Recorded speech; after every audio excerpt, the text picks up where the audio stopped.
রহমান ট্রাস্টের পক্ষ থেকে, পাবনাবাসীর পক্ষ থেকে প্রধান বক্তার আগমন, ডক্টর ফয়জুল হক স্যারের আগমন, এলাকাবাসীর পক্ষ থেকে, দারুল আমান ট্রাস্টের পক্ষ থেকে লিল্লাহে তাকবীর, প্রধান বক্তার আগমন, এলাকাবাসীর পক্ষ থেকে, দারুল আমান ট্রাস্টের পক্ষ থেকে লিল্লাহে তাকবীর। আজকের ঐতিহাসিক তাফসীর মাহফিলের প্রথম রজনীর সম্মানিত প্রধান মেহমান এসে উপস্থিত হয়েছেন। আপনারা খুশি না বেজার? আরো জোরে বলেন, খুশি না বেজার? আলহামদুলিল্লাহ, স্যার এর আগেও এসেছেন, আজকে এসেছেন। আমি ইনশাআল্লাহ 2 মিনিটে শেষ করে দেবো। 2 মিনিট।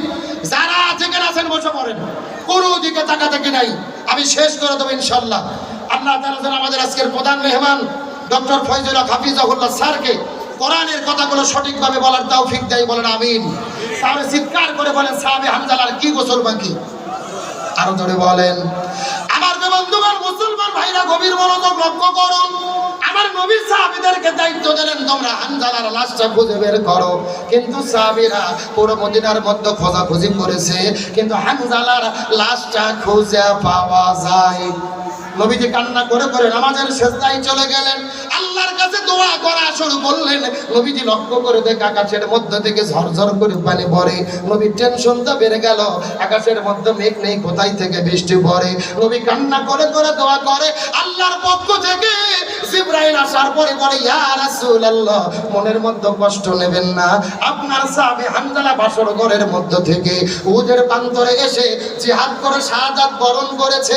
একদিকে ফরজ গোসল বাকি, আর একদিকে 3 ওয়াক্ত ফরজ নামাজ কাজা করেছে, কিন্তু দিন কায়েমের আন্দোলন করেছে। বন্দে শাহাদাত বরণ করার কারণে আল্লাহ হামজালার উপরে এত বেশি রাজি খুশি হয়ে গেছে রে। এই জন্য আল্লাহ জান্নাতের মধ্য থেকে জান্নাতে ফেরেশতা পাঠায়া জমজমের পানি দিয়ে আল্লাহ তার গোসলের ব্যবস্থা করে দিয়েছে। লিল্লাহে তাকবীর।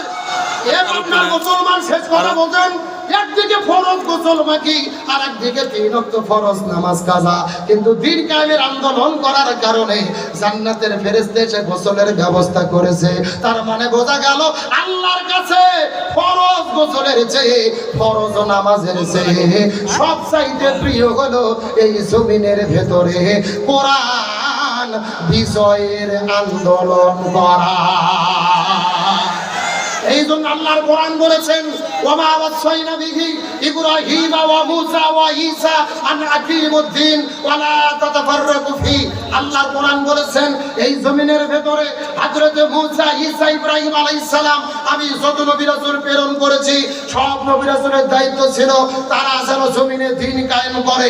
আমাদের নবীর মিশন এবং ভীষণ ছিল এই জমিনে দ্বীনকে বিজয়ী করা।